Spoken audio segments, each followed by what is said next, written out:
107.5, The Game Podcasting is sponsored by Modern Exterminating, a family-oriented company. Professional, honest, and dependable pest control solutions. We're your one-stop shop for all pests. There's a reason Dawn Staley, in her contract, has a zero buyout if she takes an NBA job. Sure. There's a reason. Not to say she's going to do it one day, but she wants that door open in case an opportunity walks through that door that piques her interest enough to make her want to pursue said opportunity. Sure. And I just really believe that Dawn, and as a compliment, looks at herself as a trailblazer, someone who wants to open doors, someone who wants to be the first one, through that situation to lead others now can go through it as well.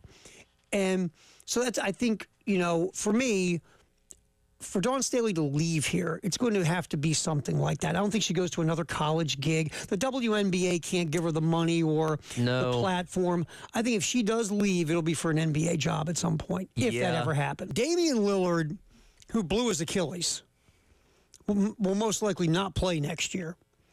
Damian Lillard was waived by the Milwaukee Bucks. The Bucks, what you call stretching the money, it's sort of like in the NFL, how you can, the length of the deal, you can stretch out the signing bonus where it doesn't kill you in the cap. Yep. The NBA has something like that called stretching the contract. The Bucks are waiving Damian Lillard, and they're stretching the remaining $113 million of his contract to acquire Miles Turner from the Pacers. Now, Turner's going to agree to a 4-year, $107 million deal plus a player option.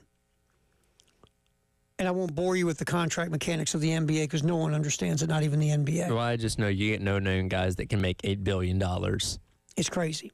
All guaranteed. The NBA, honest, I will tell you, Matt Damon from Goodwill Hunting would not understand the NBA salary cap. Well, and that's what people always say is, football players want to be basketball players because it's all guaranteed. Oh, yeah. So P.J. Dean yesterday verbal to Georgia. It was South Carolina and Georgia.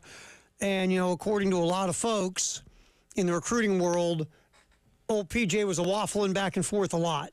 Yeah. And again, we trust, obviously, Wes Chris and those guys over at Gamecock Central when it comes to reporting. And, they certainly trust Steve Wiltfong from On3 with the predictions, the Fong bombs that he throws out there. And all indications were, and I know you and Wes were doing the show yesterday, were pretty much up to the 11th hour that P.J. Dean had a good shot at, or Caroline had a good shot at Dean. And then he ended up going to Georgia. And again, the process isn't over. You still got, 5 months until pen meets paper coming up on early signing day.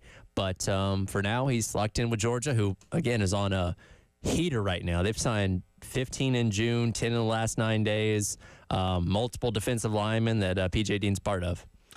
And another one that they're talking about on Gamecock Central, Carter Meadows, an edge, ended up in Michigan. Yep.